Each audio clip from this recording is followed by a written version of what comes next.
Sejam todos bem-vindos ao nosso Growcast. Esse é o episódio número 6. Eu sou a Cristiane Alves e essa aqui é a minha parceira Naja.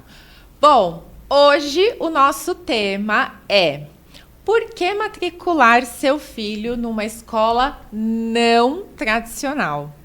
E eu tenho aqui a nossa querida Teacher D. Seja bem-vinda, D. Obrigada, muito obrigada pelo convite. Bom, eu tenho certeza que esse bate-papo vai ser bem rico. Mas antes da gente começar, eu quero apresentar vocês a D formalmente. Então, vamos lá, ó. Denise Biar, formada em Pedagogia e pós-graduada em Ensino Bilíngue pela Universidade Anhembi Morumbi, com especialização na abordagem CLIO pela University of Cambridge. Uau! Novamente, seja bem-vinda, Dê. Obrigada por ter aceito o convite. Eu que agradeço. Bom, vamos lá. A educação é um dos pilares mais importantes para o desenvolvimento de uma criança, moldando não apenas o seu conhecimento, mas também sua personalidade e habilidades sociais. Embora as escolas tradicionais tenham sido a norma por muitos anos, as escolas não tradicionais estão ganhando cada vez mais seu reconhecimento e popularidade por seus benefícios únicos. Matricular uma criança em uma escola não tradicional pode proporcionar diversas vantagens, oferecendo um ambiente de aprendizado mais flexível e personalizado. É a cara da Grow Up, não é? Com certeza. Bom, então vamos lá, Dê.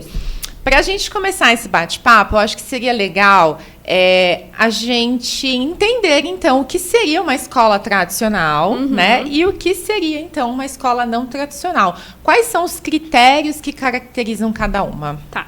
Muito bacana a gente começar por essa pergunta, porque eu acho que a gente tem que dar um passinho para trás e primeiro refletir sobre a concepção de infância.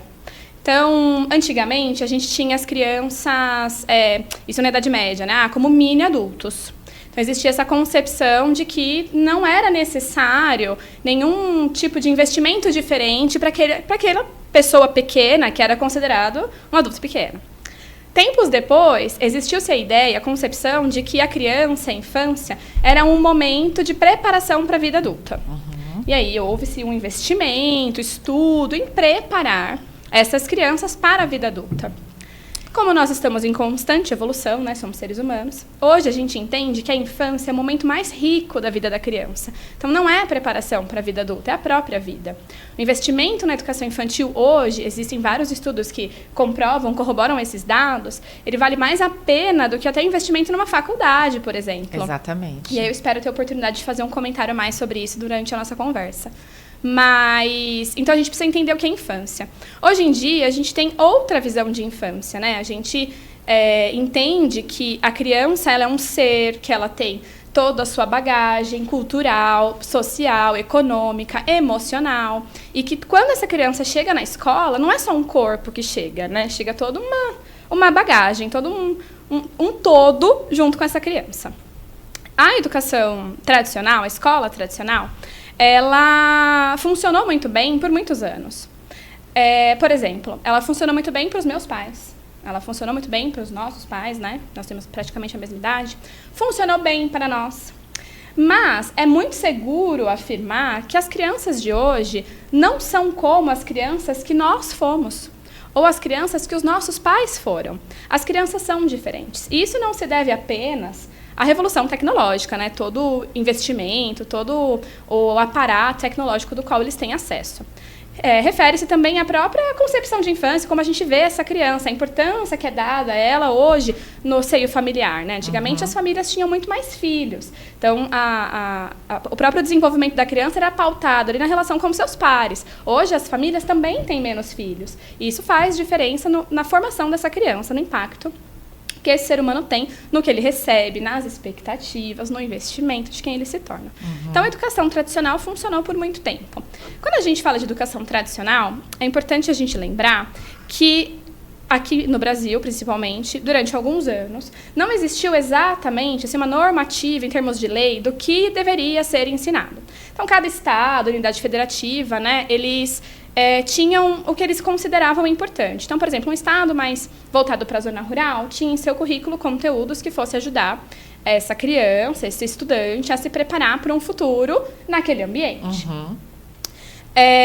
Em 2017, foi feito um investimento nível nacional de se criar a Base Nacional Comum Curricular, que é a BNCC. E a BNCC vem com a ideia de vamos juntar, então, tudo que a gente entende que a criança precisa aprender em um único documento e tentar fazer com que as escolas sigam isso. E por que eu digo tentar? Porque é claro que, em teoria, é tudo muito bonito, mas a gente tem um espaço entre a teoria e a prática, né? Principalmente num país tão grande quanto o Brasil, né? Fazer a coisa acontecer em São Paulo é uma realidade, capital. Fazer a coisa acontecer, sei lá no Amazonas é outra situação, né? Sim. Então, tudo isso tem que ser levado em consideração.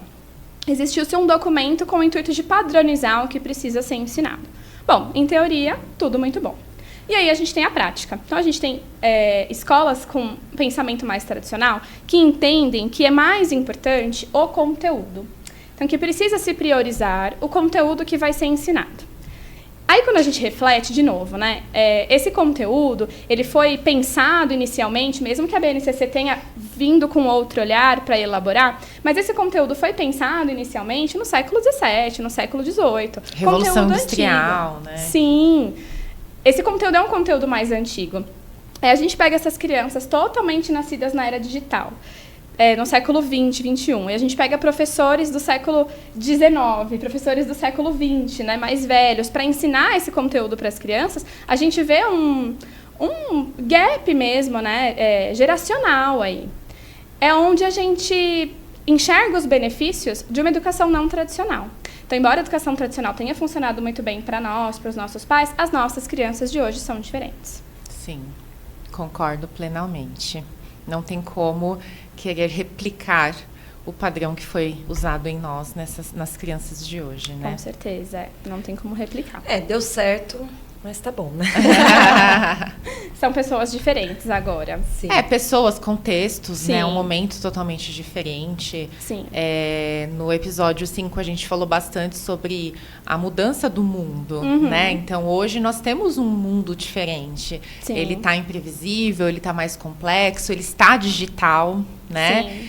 Ele exige outras habilidades também, né? Com Então, certeza. replicar aquilo que foi aplicado em nós, nesse contexto de mundo, não será tão eficaz. Sim. É por isso que é importante repensar acerca de educação e de como ensinar as crianças de hoje em dia, né? Com certeza. Bom, existem muitos benefícios, né, que uma escola não tradicional oferta. E aí eu queria conduzir o nosso bate-papo aqui falando um pouquinho sobre esses benefícios. Pode ser? Pode, claro. Legal. Então, vamos começar falando sobre flexibilidade no currículo. Eu acho isso incrível. Inclusive, eu queria fazer um adendo, né? Quando a gente fala de escolas não tradicionais, metodologias, abordagens diferentes, acho que é importante a gente levar em consideração. Muito se fala sobre a abordagem de ensino da Finlândia, por exemplo. E aí existe, né, uma ideia que eu considero errônea, de que é trazer esse modelo para o Brasil. Então, imprime esse modelo e aplica ele aqui. As mesmas regras, mesmo material, mesma estrutura. Só que a gente tem que levar em consideração o tamanho da Finlândia e o tamanho do Brasil. Onde esse país está localizado e quem somos nós, né? Qual é o nosso tempero, qual é o nosso caldo cultural. É aquilo que eu falei, a criança, quando ela chega na escola, não é só um corpinho passando pela porta da escola, ela traz muita coisa com ela. Então, a gente tem que refletir se toda essa inovação, se tudo funciona para todo mundo. Eu acho que tudo é válido, né? Estudar, entender, trazer essas abordagens, mas não é tudo que funciona para todo mundo. Então, a gente tem que ter uma certa maturidade na escolha, de metodologia, do que vai funcionar, entendendo e respeitando quem são os nossos alunos, quem são as crianças que moram aqui hoje, em Santo André, São Paulo, Brasil, quais são as expectativas, quem são essas famílias também. Então, tudo isso tem que ser levado em consideração. Não basta apenas imprimir um modelo de outro país que tem sucesso, que funciona, e acreditar que vai colocar todas as crianças dentro daquela caixinha. Porque senão a gente vai estar reproduzindo um modelo também, né? Igual foi feito com o ensino tradicional. Então, se a ideia é revolucionar, a gente realmente tem que pensar fora da caixinha. A gente tem que pensar mais do que isso, né? Então, esse é o primeiro ponto. Tá. E aí, falando de flexibilidade, né? Flexibilidade no currículo, é assim. Quando a gente pensa em BNCC, tem muito conteúdo lá que ele, claro que é importante, é relevante e tudo mais. Mas é aquilo que eu falei, o nosso país é um país muito grande. Existem conteúdos que eles podem não ser imprescindíveis para os nossos alunos nesse momento. E por isso que existe a base. Então, qual que é a ideia, né? Que a gente tenha tempo com as crianças para poder desenvolver as habilidades que a gente já entende que são diferentes e necessárias para o século XXI. Então, essa flexibilidade de currículo traz isso. Muitas vezes, numa escola tradicional, o objetivo é concluir páginas de um livro ou de uma apostila. Então, em detrimento do conteúdo, o tempo é sacrificado, o tempo é destinado àquela quantidade de tarefa, lição que precisa ser feita. E, por muitas vezes, as crianças precisam de mais do que isso hoje em dia. Então, essa flexibilidade de currículo, ter esse tempo na escola é muito importante, porque depois da casa, né, do ambiente familiar, a escola é o primeiro ambiente social que a criança vai ter contato, que ela vai se desenvolver. Então, é muito importante a gente ter essa flexibilidade, poder adaptar uma atividade, né? Não necessariamente cumprir aquelas páginas de livro e passar para a próxima, numa sala volumosa, né, numerosa, onde não tem essa personalização do ensino, não tem essa individualização. Quando você fala de tempo, é bastante o que a gente vê na Grow, né? Que se você traz na BNCC desenvolver habilidades, você está desenvolvendo uma habilidade, você não está dando uma matéria como era antigamente. Sim. Né? Então, você tinha que dar a matéria português, a matéria história, a matéria ciências. Hoje não, você tem que desenvolver conteúdos de ciências, você tem que desenvolver conteúdos. E aí, se a criança, com relação à flexibilidade, é aquilo que a gente vê. Se a criança tem mais interesse naquilo e a turma está super engajada, por que a gente tem que entender que acabou? Sim. Né? Que tem começo, meio e fim. Já foi dado. Não, essa página já passou. Então, a gente acaba podando, né, o senso criativo das crianças, né, o tanto que eles acabam realmente criando uma relação com aquilo que eles estão aprendendo. Né? Eu acho que essa flexibilização assim é mais por esse lado que a gente vê realmente muito no nosso processo lá dentro, né, com as crianças. E até considerando a própria palavra habilidade, Sim. Né? Habilidade envolve prática, né? Então eu preciso estar realmente vivenciando aquilo para eu desenvolver a habilidade em si, né? Então, se eu estou simplesmente focado no conteúdo em si, eu não estou dando oportunidade para o desenvolvimento dessa habilidade. Então, exige uma necessidade de vivência, né? De respirar, até fala bastante isso, né? De respirar o conteúdo, Eu né? falo mesmo. Então, aí é onde vem essa flexibilização, né? Sim. E é legal falar que quando nós dizemos flexibilização de conteúdo, não implica não expor a criança ao conteúdo, De né? forma alguma. Pelo contrário, existe sim toda a preocupação em expor ao conteúdo, mas a gente respeita o tempo. Exato. Né? É muito bacana essa fala de vocês, porque a gente leva em consideração a pedagogia da escuta, né? A primeira vez que eu vi o termo pedagogia da escuta, me soou estranho. Porque, para mim, parece um conceito muito unido, né? Uma coisa só, pedagogia e escuta. Porque a gente tem que escutar as crianças, a gente tem que escutar os nossos alunos, aquelas crianças que partilham ali o dia a dia com a gente. Mas é um termo muito importante, né? Uma vertente da área da educação muito importante que tem sido abordada hoje em dia, que é realmente escutar. Escutar aquela criança no seu indivíduo e escutar aquela criança dentro de um grupo. Porque o grupo também cria uma identidade, o grupo ele cria um perfil. Muitas vezes a gente escuta na escola, mas meu filho não é assim, meu filho não faz isso. Porque em casa é atenção de 1 para 1, né? Um cuidador, 2 cuidadores para uma criança. Na escola, num ambiente de 8, 10, 12, né? Que são as nossas turmas mais volumosas, 15, aquela criança ela assume não outra personalidade, mas ela se identifica com outras características dentro dessa vivência, Sim. né? A Por isso relação, que a escola é tão né, importante. O que é natural, né? Nós Sem adultos dúvida. também, né? Nos Sim. comportamos de forma diferente a depender do ambiente, né? Com certeza. Pegando o gancho do que você disse em relação à personalização, né? Eu acho que é importante a gente comentar sobre isso também. Tá. A flexibilidade do currículo, ela também permite com que a escola, a professora, enfim, consiga realmente olhar para aquela criança como única, Sim. né? E trazer no seu planejamento a oportunidade de proporcionar algo específico para ela. Né? Quando a gente pensa em algo um pouco mais engessado, fica mais difícil, Com porque certeza. o tempo acaba não sendo o suficiente para dar essa individualização. Sim. Até para dar conta do próprio conteúdo, né? Assim, determinadas metodologias, né? Determinados sistemas apostilados, por exemplo, existe a quantidade de páginas que o professor tem que fazer por dia. Então, às vezes, no contexto de sala de aula, a gente que está inserido em sala de aula sabe, surgem assuntos muito ricos, muito interessantes, dos quais seria, assim, extremamente produtivo se a gente tivesse tempo para trazer isso para a aula mesmo, sabe? Para escutar a criança e incorporar isso. A gente vai fazer uma atividade sobre isso, a gente vai escutar o amigo, a gente vai conversar, a gente vai pensar criticamente acerca disso. Numa escola que tem que cumprir 6 páginas de apostila da língua portuguesa todos os dias, porque senão não termina o material no final do bimestre, do semestre, enfim, a gente vê esse tempo sendo afetado, né? A gente vê toda essa questão da personalização do ensino sendo até silenciada, né?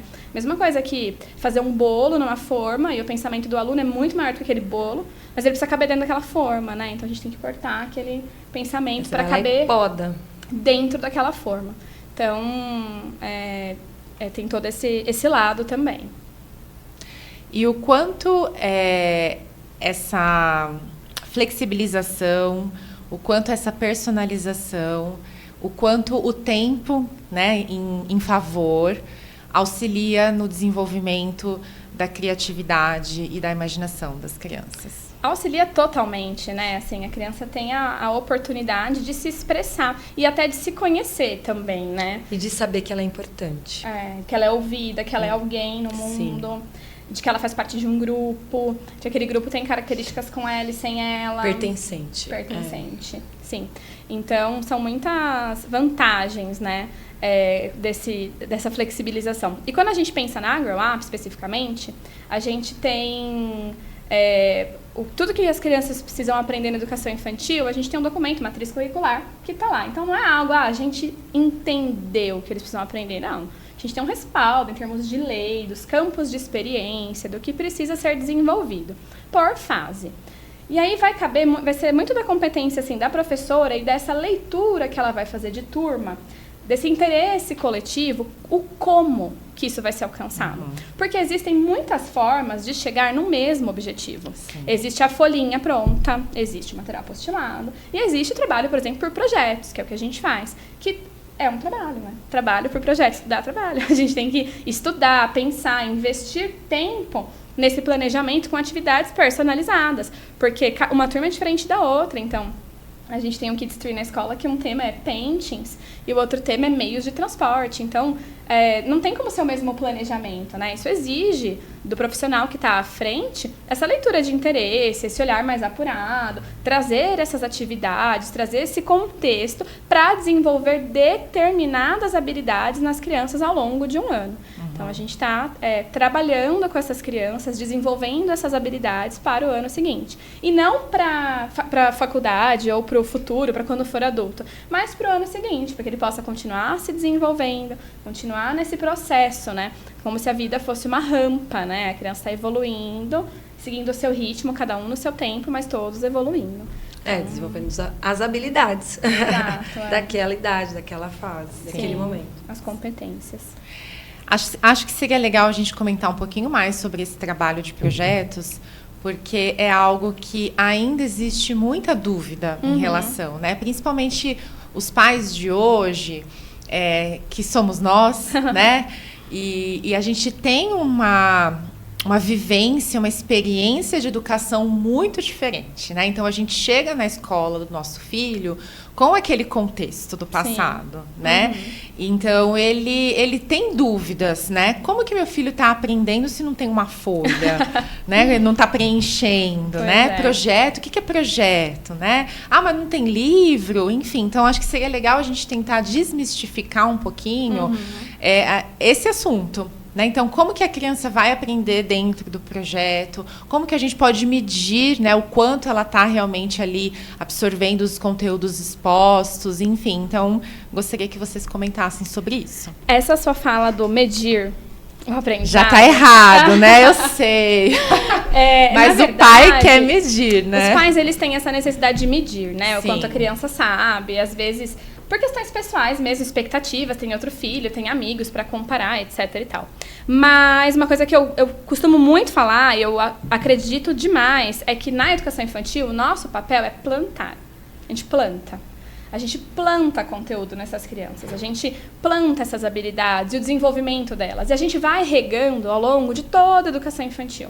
Todo o período que a criança está na educação infantil, que é o período mais rico que tem, é o período que a gente vai semeando. A gente planta, a gente rega, a gente fala 1, 2, 3, 10 vezes. A gente fica semeando isso na criança. E a criança fica lá com aquilo curtindo na cabeça. A gente não mede resultados na educação infantil. A gente não entrega um boletim de notas. A gente não fala, tá aqui, mas deveria estar lá. Tão apontadamente, assim, né? Tão afiado. A gente planta. E aí a gente vai observando como que essa semente está germinando na cabeça da criança, né? Como que está se desenvolvendo, né? Então, até o próprio método de avaliação, numa escola como a gente, baseada por projetos, a gente faz ele de maneira contínua, né? Então, todos os dias ali na observação. Ontem ele não fazia, hoje ele faz. Então, vou observar se o meu aluno realmente desenvolveu essa habilidade, atingiu esse objetivo. Então... E aí a gente vai medir mesmo esses resultados quando a criança chega lá na frente no ensino fundamental. Que aí existem outras obrigações em termos de lei que tangem, né, que determinam o que precisa ser desenvolvido nas crianças. Então, quando ele chega lá na frente, ao término, por exemplo, do 2º ano do ensino fundamental, que eu preciso me preocupar caso essa criança não esteja alfabetizada. Não é no 1º ano e não é no último ano da educação infantil. Esses são... não são erros, mas são... Eu acho que é maior ansiedade. Ansiedade, são conceitos que são disseminados de forma comum.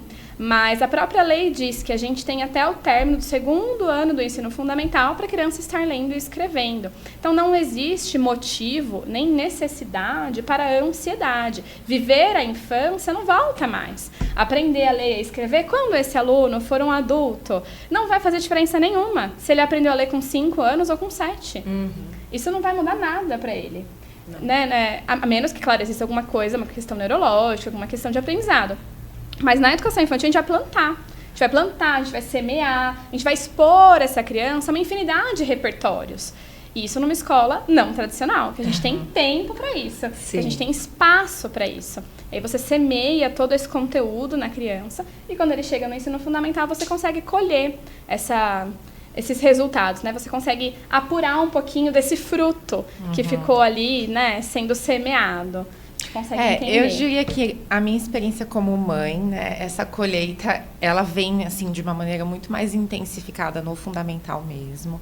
Eu posso dizer, por exemplo, o Guilherme, hoje estando no 3º ano, ele vem trazendo muitas coisas que eu falo, nossa, que impressionante, né? A gente não sabia que tinha tanta coisa lá dentro e daqui a pouco vem e solta um monte de coisa, né? Mas eu percebo também um pouco no ensino infantil. A gente consegue observar, né, a evolução deles, o quanto eles vão amadurecendo também. Eu acho que isso é muito importante. Quando a gente olha para uma proposta não tradicional, ela respeita muito o amadurecimento da criança. Com né? certeza. As fases, né, de cada um, a maturação de cada um. Né? Então, essa colheita que ela é talvez um pouco mais clara no ensino fundamental, mas eu como mãe consegui enxergar isso aos poucos também acontecendo no infantil. Com certeza. A gente vê, né, os nossos filhos, os nossos alunos, o quanto eles estão se desenvolvendo. A questão é com relação à cobrança, né? Assim, a ter esse resultado, a expectativa. E também muito a gente pode falar sobre o papel dos pais nesse momento, né? Muitas vezes os pais eles conduzem as perguntas da forma que eles sabem, né? Então, o que você aprendeu hoje? Como foi seu dia? Existem outras estratégias para a gente tirar, principalmente dos menorzinhos, né? Dos mais pititiquinhos, o que eles fizeram, né? Então, quem foi seu amigo hoje? Qual foi a brincadeira mais legal? Você magoou alguém hoje? Alguém te magoou hoje, né? Assim, permeando, né? Não direcionando. Não direcionando. Né? Porque senão a gente acaba não tendo a resposta esperada, né? Porque a criança às vezes nem sabe. Isso vai muito de encontro com a própria questão do ensino bilíngue, né? Quando o pai olha para a criança e fala, o que é isso? E a criança não sabe responder. Sim. Porque ela não aprende dessa forma, né? Então... ela não sabe, ela já aprendeu que isso aqui é uma bora, ou ela entendeu que é uma garrafa, mas ela não precisa do que ela sabe em português para traduzir aquilo para o inglês. E a gente vê bastante isso no contexto bilíngue, né? Essa expectativa. Sim. Então, acho que é importante também existir uma escola para pais. Mas a gente conversando com a Thaís, no 5º episódio, a gente trouxe bastante isso, né? De expectativas. E ela trouxe uma coisa que eu achei muito bacana, uma fala dela. Da escola estar sempre em contato com os pais, realmente alinhando as expectativas. Sim. E não só em reunião de pais, assim, mas trazer, vamos lá, vocês querem isso? A gente tem isso. A gente está seguindo por esse caminho.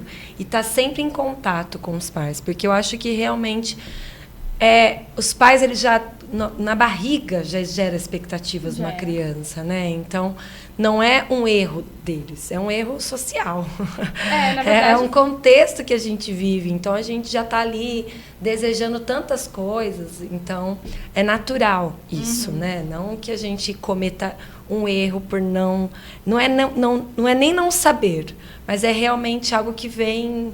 É intrínseco, né? Vem de dentro para fora e as pessoas ficam gerando essas expectativas nas crianças. Tem uma questão de visão de mundo também. Sim. Né? O que eu fui, como eu quero que ele seja. Ou o que eu não quero. Né? Exato. E uma coisa falando de filhos, né? Que assim, a gente tem filho e eles não vêm com manual de instrução, né?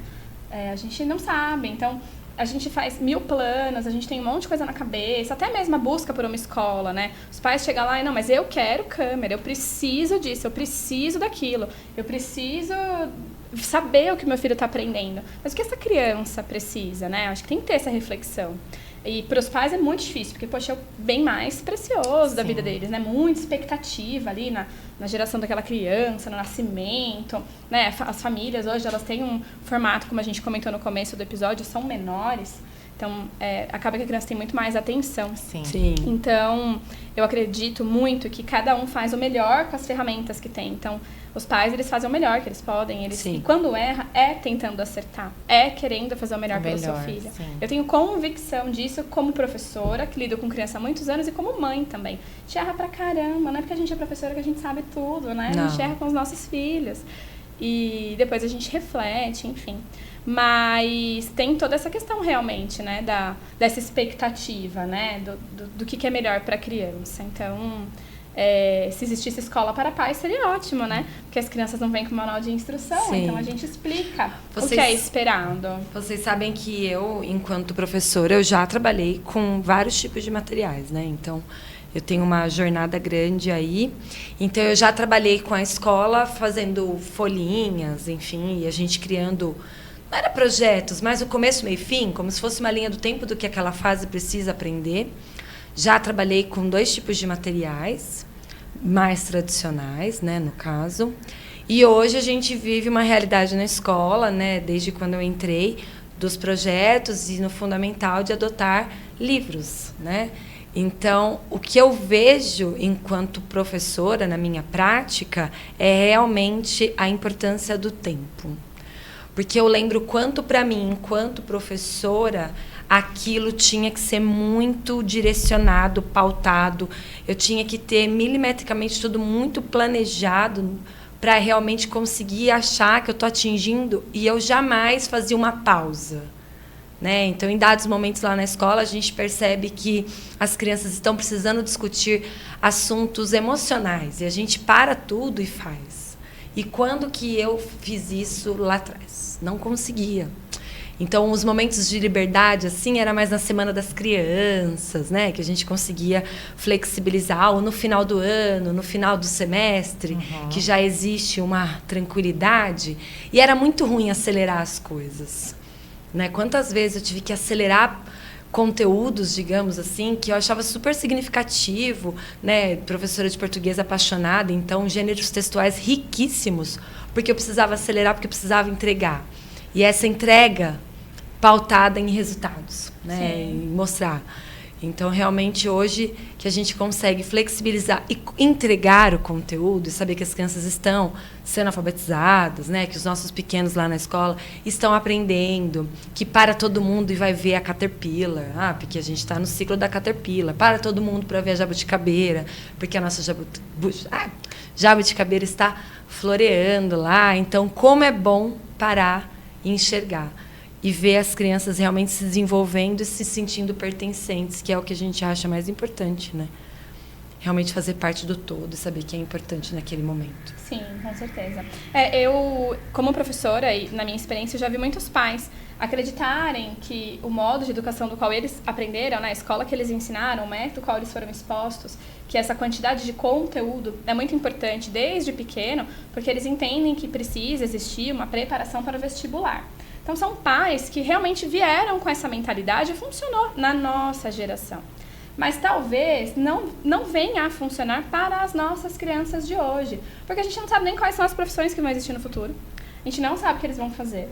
Eu já vi, sei lá, 2 anos atrás, 3, não sei, 5, a gente não tinha Uber, não tinha iFood. E agora a gente tem essas profissões. Digital influencer. YouTuber, né? Seres pensantes, eles são seres pensantes, eles estão em desenvolvimento o tempo todo. E vai ter uma faculdade para isso? Não. Né? Existe aquela famosa frase, né? Agora eu não vou lembrar ela por inteiro, mas ela diz que nós estamos preparando as crianças com conteúdos do século XX para empregos que ainda nem foram inventados, né? E existe um dado muito interessante que fala que 65% das profissões do futuro ainda não foram criadas. Então, como preparar essas crianças? E eles que vão futuro, criar, né? Exatamente. Sim. Eles que serão os criadores. Eles que serão os criadores. Então, quando vem essa demanda, quando eles são muito pequenos, então, educação infantil e ensino fundamental 1, eu acho que a gente precisa realmente, enquanto escola, ter essa missão de explicar para as famílias, né, que qual é o mundo que a gente está. Um mundo diferente, é um mundo imprevisível, digital, tecnológico, enfim. Mas aquela criança ainda é uma criança. Então, por mais que a gente tenha muito tempo de tela, de internet, isso não dá para desassociar, falar, não vai mexer, não vai usar. Gente, isso faz parte da nossa vida. Mas ainda é uma criança que precisa correr. É uma criança que precisa brincar de pega-pega. É uma criança que precisa calar o joelho, precisa jogar frustrar. bola. Se frustrar e saber não jogar as coisas, Sim. né? Enfim. Até porque essas habilidades motoras, elas estão muito ligadas ao próprio processo de alfabetização da criança, né? Que muitas vezes é o que a gente escuta de maior ansiedade dos pais. Porque a criança termina a educação infantil lendo e escrevendo. Só que se essa criança não corre, não pula, não se suja, não pinta... Ela não mexe os dedinhos... Ela precisa de muita coisa para chegar lá, né? Para nós, ler e escrever parece muito fácil porque a gente já sabe. Mas para a criança, compreende um processo muito, muito maior. Então, ele precisa ver aquela imagem, entender que aquela imagem de letras existe um significado para ela. Ele precisa memorizar aquilo e reproduzir com uma mãozinha que ainda é muito pequenininha. Então, são muitos processos dos quais a gente não reflete, né? A gente acha que é muito fácil, mas para a criança não é. Então, tem coordenação motora fina, tem coordenação óculo-manual, tem muita coisa aí. E assim... Tem o processamento auditivo, Processamento auditivo. Então, são muitos pilares envolvidos para garantir esse desenvolvimento desse ser humano, que vai ser um ser humano no futuro, que vai ser diferente do que a gente é hoje, diferente do que os nossos pais foram, assim como a gente também é. Porque agora a gente tem um salto maior aí nessa diferença, em virtude, né, das tecnologias, de todo o acesso à internet. Da pandemia, né? E de como esse mundo tem mudado rápido, né? Então, existe um gap maior dos nossos pais pra gente, mas da gente pros nossos filhos, existe um gap maior mesmo, né? Quando eu era criança, não existia internet. Então, eu tinha que acordar, se eu quisesse assistir um desenho, e esperar na frente da televisão o desenho começar. O horário certinho. E aí, se eu fosse ao banheiro, se eu me distraísse... Se quisesse fazer uma pesquisa, demais, tinha que procurar na uma Barça. A famosa Barça. Eu também, Barça.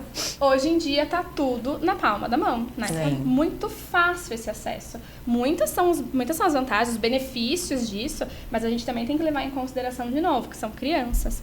E tudo aquilo que a criança precisa. Então, numa escola que trabalha com projetos, além da gente ter tempo para tudo isso, a gente personaliza o ensino, né? Então, essa turma trabalha isso. Essa outra turma que tem a mesmíssima idade trabalha outro assunto, mas todos eles chegam no final sabendo ali basicamente as mesmas coisas, por caminhos diferentes, porque não é necessário um papel, uma folhinha, para que todo o conteúdo seja feito igualzinho, porque as pessoas não aprendem da mesma forma, né? As crianças não aprendem igualzinho, né? A mesma folha. Então, seria até leviano da nossa parte achar que a mesma folha, o mesmo sistema vai funcionar para todo mundo. Então, eu gosto de pensar nos projetos como um caminho mesmo, né? Então, nós temos quem, né? Então, quem são as crianças.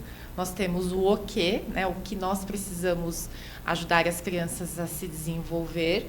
E esse como é onde entra o projeto, né? Porque é ele que vai costurar, vai fazer a ligação entre o quem e o que, né? Sim. E ele vai realmente olhar para aquela turma especificamente, para as crianças, enfim. Então, eu sempre gosto de fazer essa analogia com as famílias quando elas estão em dúvida em relação a esse trabalho, né? Como que o trabalho é desenvolvido. E o mais legal de tudo que você falou é que, por exemplo, o projeto ele vai estar dentro do interesse das crianças. Sim. Então, quantas vezes a gente não ouviu lá na Grow Up perguntar para as crianças, o que vocês fizeram hoje? Eu só brinquei. Né? Tem gente que vai falar, meu Deus, como assim só brincou? A criança desenvolveu 1 milhão de atividades. De repente fez atividades voltadas para o campo da matemática, para o campo das ciências, para o campo dos experimentos. Mas na concepção da criança, como é aquilo algo do interesse dela, ela só brincou mesmo, né? Sim. Porque o brincar, ele não é o fim, ele é o meio, ele é o veículo, né? Ele é o condutor do aprendizado. Como diz Maria Montessori, brincar é o trabalho da criança, né? Então, é o brincar, é a forma como eles se relacionam com o mundo. É o faz de conta, é o brinquedo, é a brincadeira com o meu amigo, né? Essa disputa, a resolução de problemas, as regras, os tratos sociais. Então, tudo dentro do brincar, né? O brincar, ele não se separa da infância. Não se separaria do aprendizado. E esse aprendizado, ele pode acontecer em qualquer lugar, né? Sim. Acho que é legal comentar um pouco sobre o quanto os espaços fazem parte desse processo, né? Ambiente educador. A Grow Up, como uma escola que segue a inspiração Reggio Emília, eu acho muito importante falar em inspiração Reggio Emília, porque Reggio Emília é uma cidade bem pequenininha na Itália, e a Grow Up está em Santo André, uma cidade grande, e Itália, Europa, São Paulo, Santo André, Brasil, Frio, enfim. calor. São coisas diferentes. Então, não dá para falar, nossa, somos uma escola Reggio Emília. Não. Gostamos da abordagem.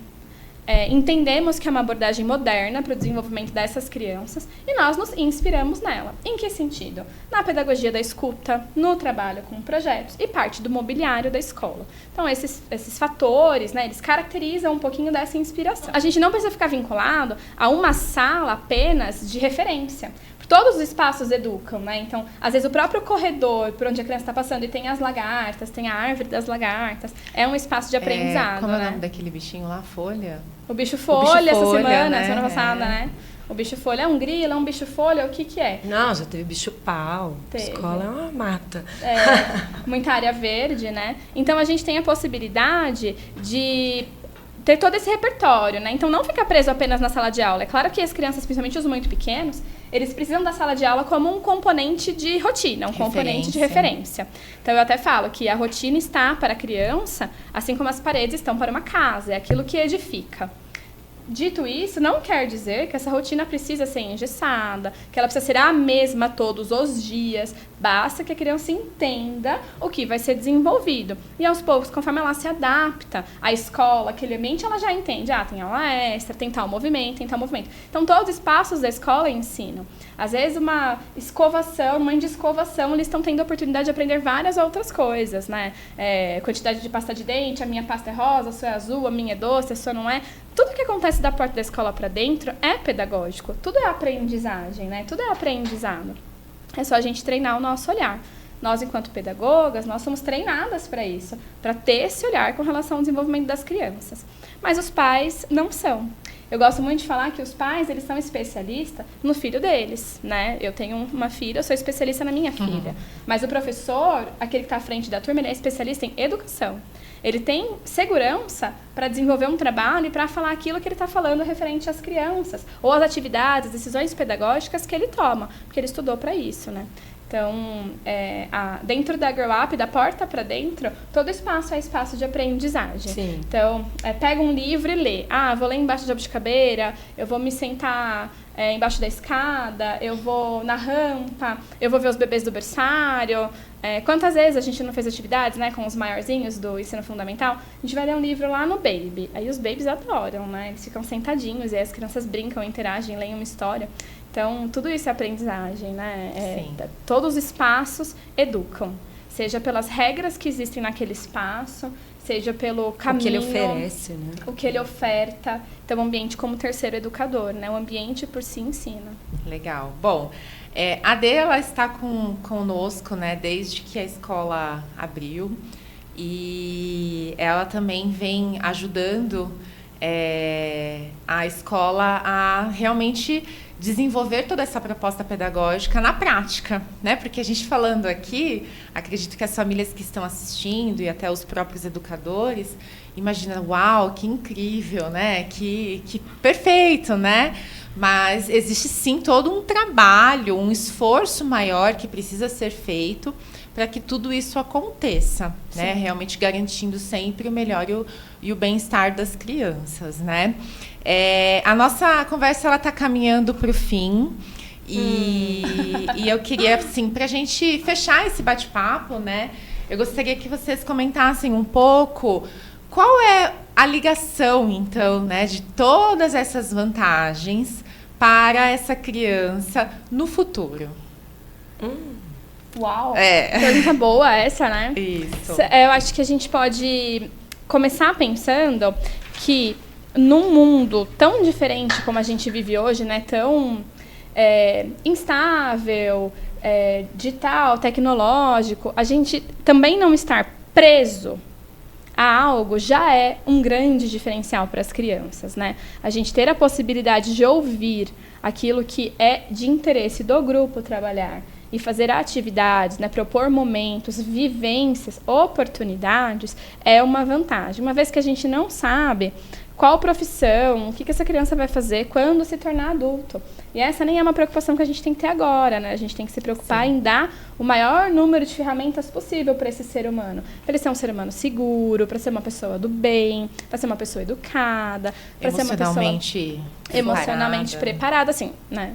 Dentro do que é possível também, né? Sim. Mas a gente tem todas essas preocupações para cuidar. Então, uma escola como a gente, como a Grow Up, que tem essa possibilidade, eu acredito de verdade muito que os pais já estariam dando um passo a mais, né? Frente à educação dos filhos, né? Às vezes vale até deixar um pouquinho as expectativas que eu tenho enquanto aluna, porque quando o pai vai procurar uma escola, quem vai também é a criança que mora dentro dele, né? Sim. As expectativas que ele tem e as comparações que ele faz daquilo que ele teve.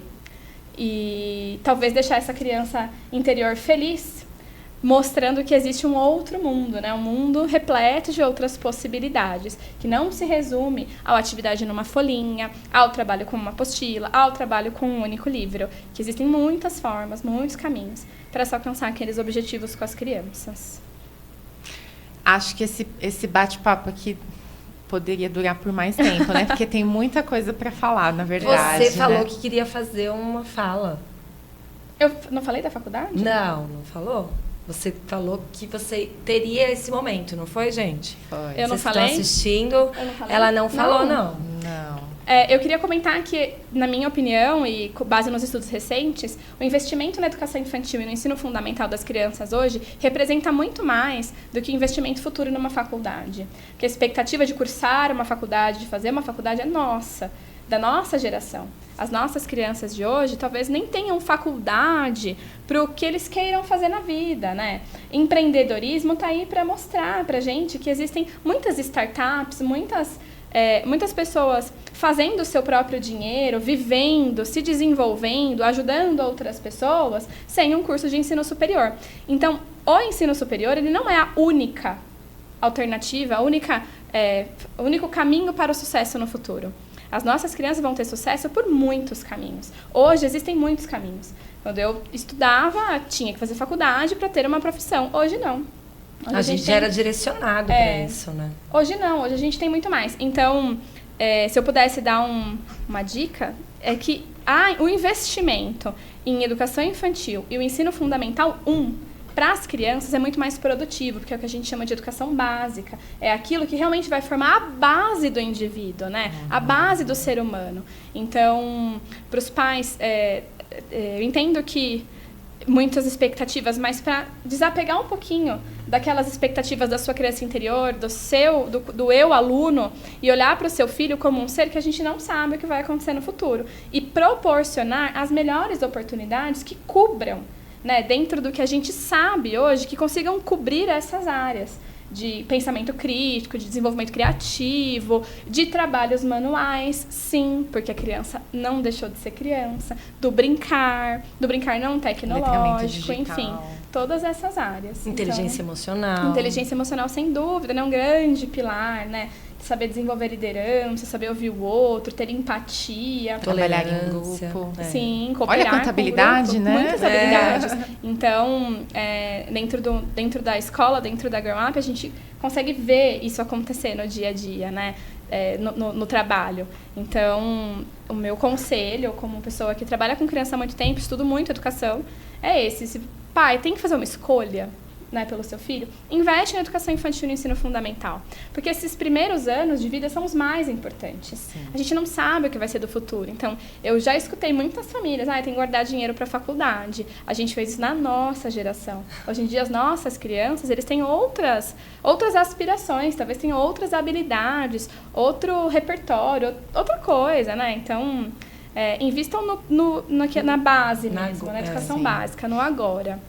Lembrando que até os 7 anos é onde a criança forma a personalidade, enfim, sim, tem toda a construção do ser em Exato. Si, né? Por isso que vale realmente todo o investimento feito. Sem dúvida, até os 7 anos, a criança tem do 0 aos 2, do 0 aos 3, toda uma questão de como ela se vê no mundo. É aí que começa, né, a construção da autoestima, sim, começa a questão de introdução alimentar. Então, às vezes, né, nessa ânsia de mirar tanto o futuro, a gente esquece de olhar para o agora, que é o momento mais rico, né? Esse primeiro setentênio, esses primeiros 7 anos da criança, eles são muito importantes. Sim. São as lembranças que vão carregar. E depois fala, passou tão rápido. Nossa, eu falo isso para todos os pais que eu vejo na Grow Up. É chegar um nenenzinho na Grow Up, eu falo, a minha filha ontem, ela estava desse tamanho, eu juro, pisquei, ela tem 9 anos. Verdade, passa muito rápido mesmo. E aí vem os novos desafios, né? Todas que os pais têm que realmente curtir, aproveitar cada momento. Sim, porque todas as fases vão ter os seus desafios. E é muito bom as crianças serem crianças. É muito rico, né? A gente olhar para uma criança que tá suja e dá risada porque viveu aquilo de uma forma plena. Eu, enquanto professora, enquanto mãe, fico muito feliz quando eu vejo uma criança sendo ela mesma.